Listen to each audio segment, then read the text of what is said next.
Depending on the mission and how quickly troops need to move into metropolitan areas can dictate how they reach their target. It could be by foot, Merlin helicopter, or fast roping onto buildings from a Wildcat helicopter. All right, y'all, welcome back to Combat Arms channel. Okay, today we're checking out something from the Royal Marines Commandos. So this is them doing some tactical insertions and some CQB training. This is specifically 4-2 Commando, which I'm sure we already know these guys are experts when it comes to maritime. But of course, with helicopter-borne insertions, these guys are definitely going to be like the subject matter experts. Now, though we've seen a lot of training from 4-2 Commando, most of like the urban CQB stuff was kind of just 4-3 Commando that we've seen on the channel. So this would be kind of cool to see them, see how they are in their elements in this urban CQB setting, as opposed to like a maritime CQB setting. So this is about 5.5 minutes long from Forces News. Of course, I'll put the original video in the description if you guys want to go and check out that channel. They have a lot of cool stuff from the British forces. So let's go ahead and check it out. Combat rescue. What is that? What the hell? Tactical. Bro, what? There's no way there's anybody alive in that aircraft. Combat rescue. Tactical insertions. Close quarter battle tactics. Ooh, All that's in an a week's awkward work for M Company from 4-2 Commando Royal Marines. They're training in a simulated urban environment on Salisbury Plain. The threat of civil unrest, locating persons of interest, and an enemy force that could strike at any time. Hell yeah, dude. Working in a Team densely Wendy populated area comes with a wide variety of challenges.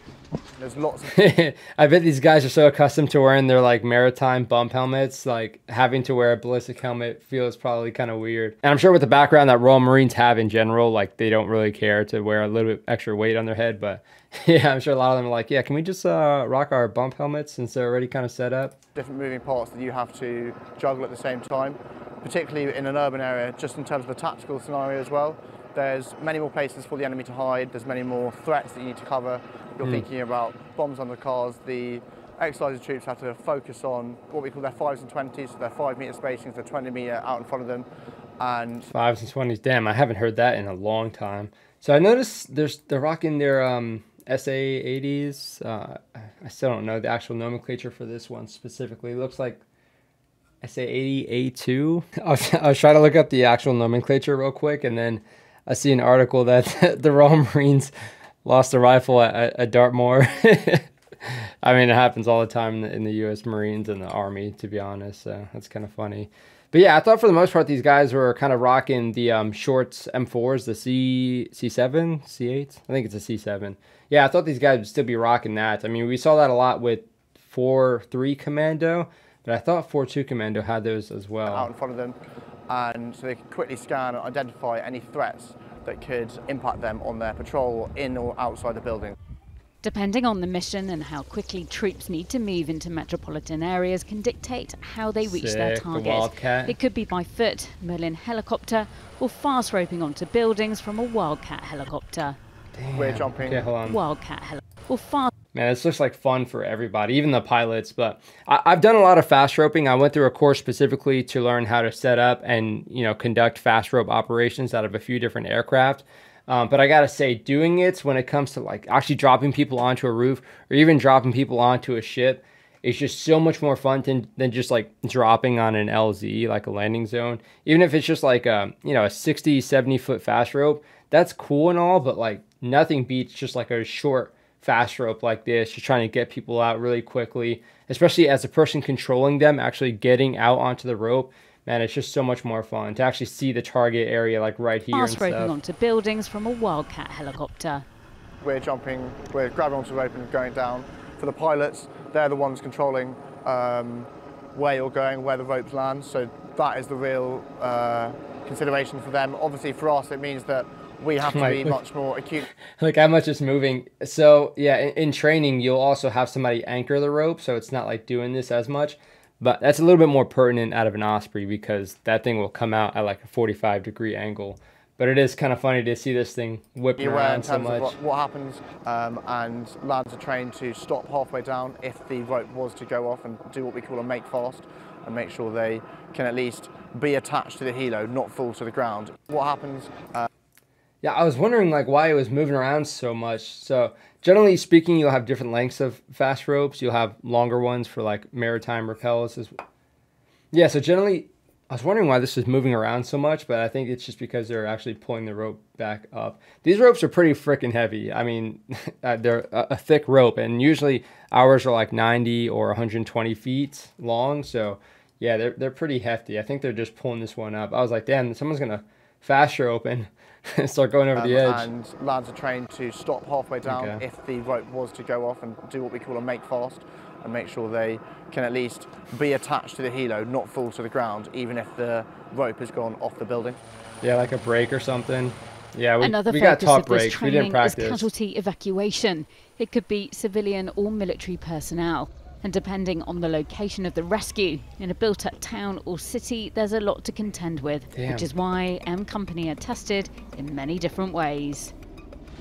That looks like fun. That's a nice little compound there. Maritime snipers provide overwatch as commandos secure and safeguard a building to recover a casualty. Hell yeah. No lights inside either.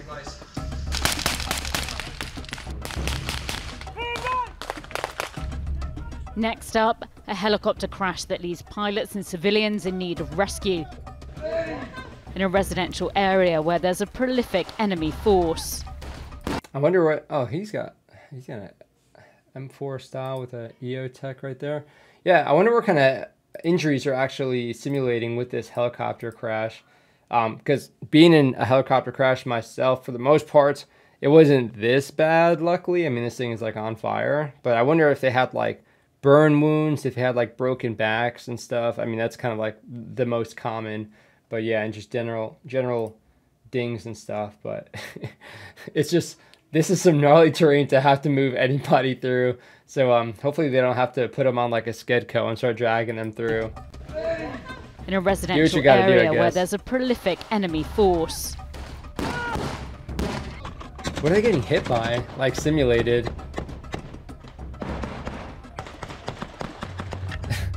Aiding the wounded and injured in a hostile environment requires planning and strategy. Prior to deployment, you do go through a lot of med training and a lot of lectures that prepare you for not necessarily the physical side of things, but give you that mindset that ensure you know what you're going into and how to deal with situations in a sort of methodical manner to ensure that things the safety element is increased and the risk is reduced. We work in environments that aren't just going to be us against the enemy. We'll be going through and facing people who are curious, facing people that are scared and frightened and want help. They might be injured. So facing people who are curious. I like how he added that one, and that is pretty true.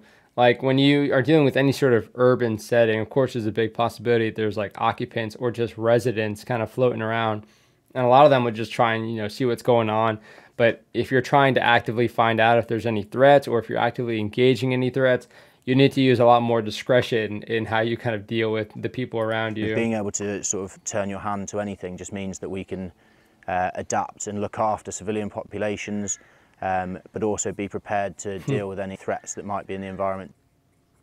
This training also includes Royal Marine intelligence gathering processes, operating with the civilian population or government agencies to create a better understanding of the battle space or situation from gathering information on missions. That could just mean talking to people in the local population, but it also could involve locating particular items that hold details to help fight the enemy.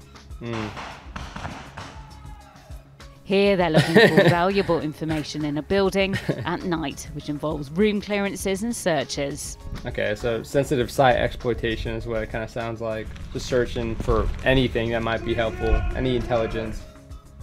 Situations have become more and more complex, along with the introduction of the internet and social media, and the civilian populations that we work with are more complex. And so searching buildings, searching cars, interacting with the civilian population is more and more crucial just to gain that intelligence. We also work with other government organisations and departments to sort of congregate that information so that we can work to use it to our advantage. Yeah, so there will be a lot of agencies kind of assisting you with stuff like that. But even like when you're talking about just like the military or your specific branch of the military, you will have staff dedicated specifically. So I think it's the G9 section. who are dedicated specifically for like civil considerations. So understanding the political environment, the military environments, you know, economic stuff, understanding all of that is kind of crucial to understanding the operational environments, which, like, when you're talking about CQB, it just sounds like, oh yeah, it's, you know, go in, kick in some doors, conduct a raid, too easy. Like, you don't really need to care about that as much. But when it comes to, you know, being versatile, especially for commandos, being able to do a few different things, you can't really control what the setting is going to look like that you need to actually be operating in. So sometimes, yeah, it might behoove you, or it might benefit you to understand a little bit of kind of who you're working with, who might be in the area that you're not just trying to take down or, you know, snatch up. So you kind of need to understand that, so you're not pissing anybody off while you're doing this. Marines, we rely a lot on the emotional Sometimes you just have of our soldiers, of our Marines, to work with the civilian populations. I think that's one of our strongest assets that we have. The ability to read a situation and take decisive action can never be underestimated. Trying to call Marines facing a plethora of operations. Whether it's a rescue mission, a non-combatant evacuation operation, overcoming adversaries, or intelligence gathering. The training may have been on Salisbury Plain, but the skills M Company have enhanced here can be used across the globe. Bryony Williams, Forces News. Oh yeah. Man, she does Thanks like everything. For watching. Man, it must be fun to have her job. It's always cool checking out this kind of training, because it's usually kind of select for like commando elements, or really kind of special operations types of elements. The recon Marines would do this a little bit more than we did. In the Marines, of course, again, I went through the course so we can be able to facilitate more fast roping out of the Ospreys. But for the most part, you would fast rope really not like onto a ship, and usually not onto a roof. And really what they would like to do for the most part was just landing the Osprey and having people get off and kind of set a cordon around the village anyway. So being able to fast rope onto a roof is a lot cooler and a lot better when it comes to CQB operations, because clearing down a building, like a multi-story building, is a lot better than trying to clear up, especially, you know, when you're just considering grenades, or you're talking about like kill holes that people can just shoot through. It makes it a lot easier, and you have to worry about a little bit less when you're kind of approaching it from the top down. So again, it's kind of cool to be able to see the commandos doing training like this, especially when they're adding other stuff like all the medical training. They're adding like all these things to kind of change like their mindset when it comes to like their tactics, kind of test their tactics that they have right now and see what they might need to tweak, or what kind of equipment they might want to utilize a little bit more in the future. I know, again, we've seen previously like the throw bots is something that they can use to kind of do like a little bit of a recon, kind of drive that around inside the building to be able to kind of scope it out a little better, which again is also going to be nice when they're talking about the civilian considerations. So you're just trying to kind of get a good idea, if you don't necessarily have that intelligence beforehand, as to where everyone is or how the village is actually arranged. But yeah, I mean, it's a pretty short video, pretty simple, but there's a lot of stuff that you can kind of extract from it. And again, there's always stuff that I kind of miss. So if you guys could provide some insights on stuff that I might not have picked up on, then I appreciate it. Because you guys always have like some really interesting insight, stuff that I didn't either know about that organization, or stuff that I just didn't pick up because it's not something that I necessarily have experience with. But in general, it's just cool to see some Royal Marine commandos kind of dropping down onto a roof and taking out some opposing force guys. So let me know what you guys think. Hopefully you guys enjoyed. If you have anything to recommend at all, especially like UK forces wise, I'm always willing to check out that stuff. Recommend it down below so I can check it out and we could all kind of check it out together. Learn a little bit more about what these guys do, and yeah, how much fun they get to have doing their training like this, because that definitely looks like a lot of fun. But that is it for this video. I will see y'all in the next one.